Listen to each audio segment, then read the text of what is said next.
नाज़रीन मां आहियां अवां जो मेज़बान राणा शेर मोहम्मद पंहिंजे यूट्यूब चैनल सां असां मुखातिब आहियां ऐं जेको सिलसिलो असां शुरू कयो आहे अचो त सिंध सां मिलूं। अॼु असांजो महिमान आहे साहिती परगणे जे शहर भिरिया रोड जो नामियारो सहाफ़ी शकील सियाल। इन्हनि जो जनमु 1972 में थियो आहे ऐं इन्हनि प्राइमरी तालीम जेका आहे उहा भिरिया रोड जे स्कूल मां हासिलु कई आहे ऐं इब्तिदाई तालीम खां पोइ मैट्रिक ताईं जेको आहे इहे भिरिया रोड जे हाई स्कूल मां तालीम हासिलु करे इंटर जे लाइ ही खैरपुर ॾांहुं रुख कनि था ऐं खैरपुर मां जेको इंटर जी तालीम हासिलु कनि था ऐं उनखां पोइ सहाफ़त जे शोबे सां ई सलाड़जी वञनि था ऐं गुज़िरियल 30 सालनि खां वठी करे ही सहाफ़त जे शोबे सां वाॻियल आहिनि। अचो त इन्हनि सां ॻाल्हि ॿोल कयूं। साईं तव्हांखे भलीकार चऊं था जी।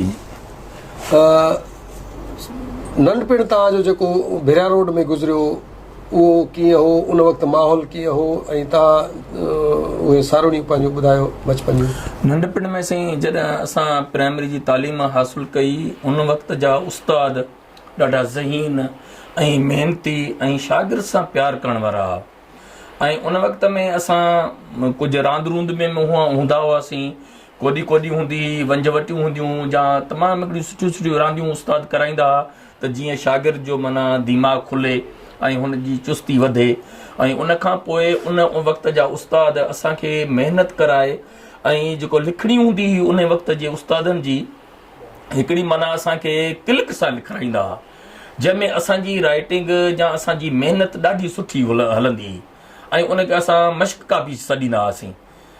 ऐं उन वक़्त जा उस्ताद ऐं अॼु जे उस्तादनि में राति ॾींहं जो फ़र्क़ु आहे। अच्छा हा, त इहो ॿुधायो त तव्हांजो जेको नंढपिण आहे उहो घणियूं रांदियूं करने गुज़रियो या पढ़ाई सां घणो तव्हांजो? न, असां रांदि सां गॾु तमामु ज़हीन हूंदा हुआसीं ऐं शुक्र अलहमदुल्ला असां प्राइमरी खां वठी जेको स्कूल में पोज़ीशन होल्डर हुआसीं।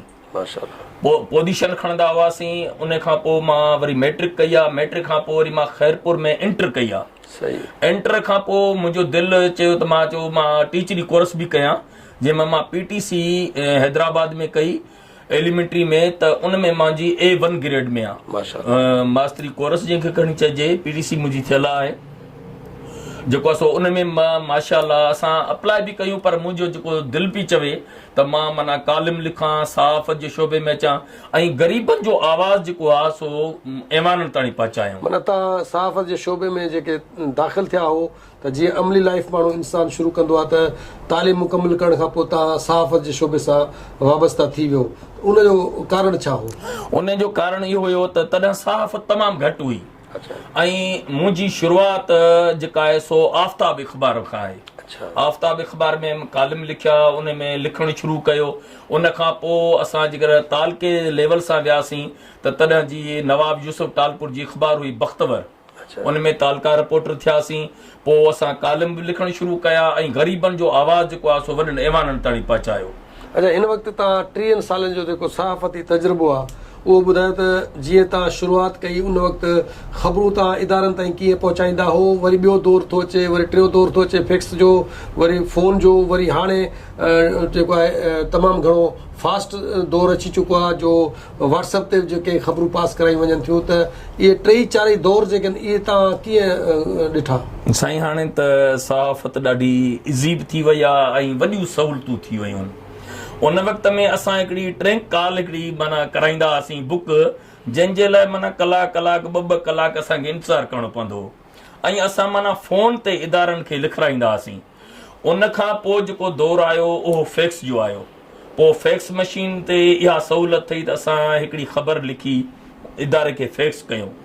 फैक्स खां पोइ जेको हींअर दौरु आहे जदीद दौरु आहे सहाफ़त जे लिहाज़ सां, त हाणे असां मोबाइल हथ में आहे, उते जो उते ई ख़बर लिखी ओॾी महिल इदारनि खे मोकिले सघूं था ऐं लाइव इदारनि सां ॻाल्हाए सघूं था।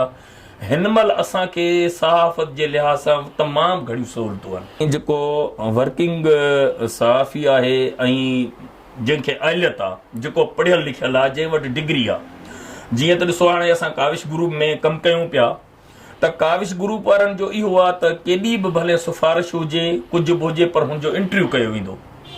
इंटरव्यू में हुनजी वाह बि थींदी, रिटर्न टेस्ट बि थींदी। जेकर उहो पास थिए थो त हुनखे पंहिंजे इदारे में रखंदा। जीअं तव्हांजी सिंध टीवी आहे, जीअं KTN न्यूज़ आहे, जीअं मेहरान टीवी वारा आहिनि, त तमामु घणा इदारा आहिनि। त उन्हनि में नुमाइंदे खां हिकिड़ो इंटरव्यू, रिटर्न टेस्ट ऐं वाह वरिती वेंदी आहे। त जीअं हुन में अहलियत आहे लिखण जी ऐं हुन में जी भरिसां सहाफ़त जी अहलियत आहे या कान्हे का। पर हाणे जेका नई असांजी हीअ जेका सोशल मीडिया आई आहे, इन त सहाफ़ी माना सॾाइण ई हिकिड़ो माना असांखे ईअं सम्झो त हिकिड़ो शर्म थो अचे। त हाणे हर माण्हूअ जे खीसे में त बाबा मां सहाफ़ी आहियां। ऐं माण्हू हाणे मां त एतिरो बि चवंदुसि तव्हांजे चैनल जे थ्रू त सहाफ़ियुनि खां माण्हू हाणे रुॻो जीअं न तंग थींदा आहिनि, ईअं तंग थी पिया आहिनि। जंहिंखे खणी चओ त बाबा मां सहाफ़ी आहियां, पर इहो न आहे। असां हे जेके यूनियनूं आहिनि या जेके बि आहिनि उन्हनि खे बि इहो चवंदासीं त बाबा उन वटि ओरिजिनल कार्ड हुजे ऐं जेको ABC रजिस्टर जेको इदारो हुजे उन सां मुनसिल हुजे, माना वास्तो हुजे, ऐं उन खां पोइ हू तालीम हुजे, हुन में अहलियत हुजे। तव्हां मूंखे इहो ॿुधायो त तव्हां 30 साल चओ था त सहाफ़त में मां ॾिना आहिनि, त 30 सालनि में के खोड़ सारा वाक़िया अहिड़ा आया हूंदा जेके लाह चाढ़ा आया हुजनि, को दिलचस्प वाक़ियो तव्हांजी सहाफ़ती लाइफ जो? साईं ॻाल्हि इहा आहे त असां केतिरा ई माना लाह चढ़ा त जेके स्ट्रांग सहाफ़ी आहिनि, जेके लिखनि था, त उन्हनि जे लाइ लाह चढ़ा त शर्मन साहब तमामु घणा आहिनि।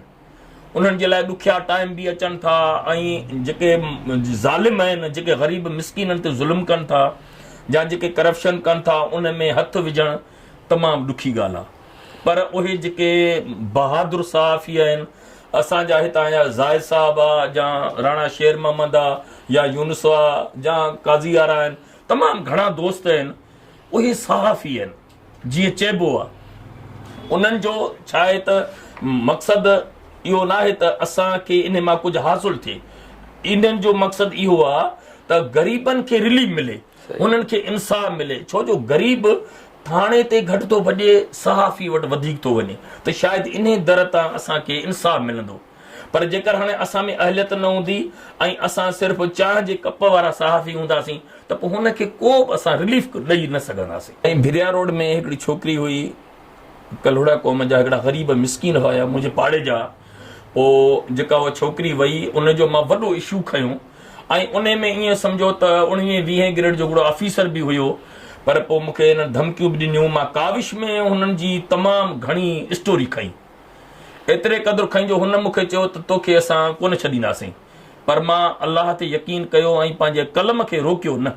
कलम जी नोक सां उन जाबरनि सभिनी खे मां झुकायो ऐं उन ग़रीब न्याणी खे, उन्हनि धुर खे मां इंसाफ़ वठी ॾिनो। हू हुननि जे दर ते जेको ऑफिसर हुयो उहो पातो ऐं हुननि खे इंसाफ़ ॾिनो। जॾहिं तव्हां कंहिं बेपोच माण्हूअ खे इंसाफ़ हासिल कराइण में कोशिश कयो था ऐं कामयाबु वञो था, त पोइ तव्हांजो ज़मीर माना केतिरो मुतमिन हुजे थो? तव्हांजे ज़मीर जी आवाज़ उन छा थी चवे? साईं, हक़ीक़त में त इंसान के करोड़पति हूंदा आहिनि, के खरबपति बि आहिनि, पर जॾहिं असांजे कलम में, जॾहिं हुनजी कलम जी जेका नोक आहे, उनजी ताक़त सां के ग़रीब खे मिले थो इंसाफ़, त इन खां वधीक असांखे ज़िंदगी में कॾहिं ख़ुशी थई न आहे। अॼु सच लिखणु तमामु ॾुखियो थी वियो आहे। साहिती जा 2 सहाफ़ी जेके शहीद थी विया आहिनि, अली शेर राजपर ऐं अज़ीज़ मेमून, हा, उहे शहीद थी विया आहिनि। कलम जेको आहे सो ज़ालिम बर्दाश्त न कंदो आहे त हिन कलम सां जेको आहे सो मुंहिंजी पत वाक़ी कई वञे। पर अहिड़ा नौजवान हींअर सहाफ़ी ऐं नवां हिकिड़ा लाड़ा आया आहिनि जेके केतिरा ई बहादुर सहाफ़ी आहिनि, पोइ हिते हटण वारा न आहिनि। पर चंद कारू रिढियूं बि आहिनि जेके हटी वञनि था ऐं ज़ालिम सां गॾु था बीहनि। हालांकि असांजो जेको सहाफ़त वारो रुझान आहे उहो मज़लूम सां बीहण वारो आहे, मज़लूम जी मदद करणी आहे। ऐं उहो वीचारो असांजे प्रेस क्लबनि ते या असांजे ऑफिसनि ते लाड़ो इन करे करे थो त इन ऑफिस मां, इन सहाफ़ी भाइरनि मां मूंखे उमेदु आहे त मूंखे इंसाफ़ मिलंदो। नाज़रीन, तव्हां सहाफ़ी शकील सियाल जूं ॻाल्हियूं ॿुधियूं। इन्हनि जो चवणु आहे त सुठो साफ़ी उहो आहे जेको मज़लूम जो पासो खणे ऐं इन जो इहो बि चवणु आहे त साफ़िन ते ॾुखिया ॾींहं बि अचनि पिया। असांजे ज़िले नौशरो फिरोज़ जा ॿ साफ़ी जेके आहिनि हक़ ऐं सच जे लिखण जे पादाश में शहीद थी चुका आहिनि, शहीद अली शेर राजपर ऐं शहीद अज़ीज़ मेमण जो हिननि ज़िक्र कयो आहे। ऐं इन जो इहो चवणु आहे त नौजवाननि खे घुरिजे त तालीम मुकमिल कनि ऐं तालीम हासिल करण खां पोइ हिन शोबे में अचनि। इहो तमामु बहितरीनु शोबो आहे, पैगम्बरी शोबो आहे ऐं मज़लूम जे आवाज़ में पंहिंजो आवाज़ मिलाइनि त जीअं उन्हनि जा मसइला हल थी सघनि। नाज़रीन, कंहिं ॿिए महिमान सां गॾु वरी ॿीहर तव्हां सां मिलंदासीं। तेसीं ताईं ॾींदा इजाज़त। अल्लाह।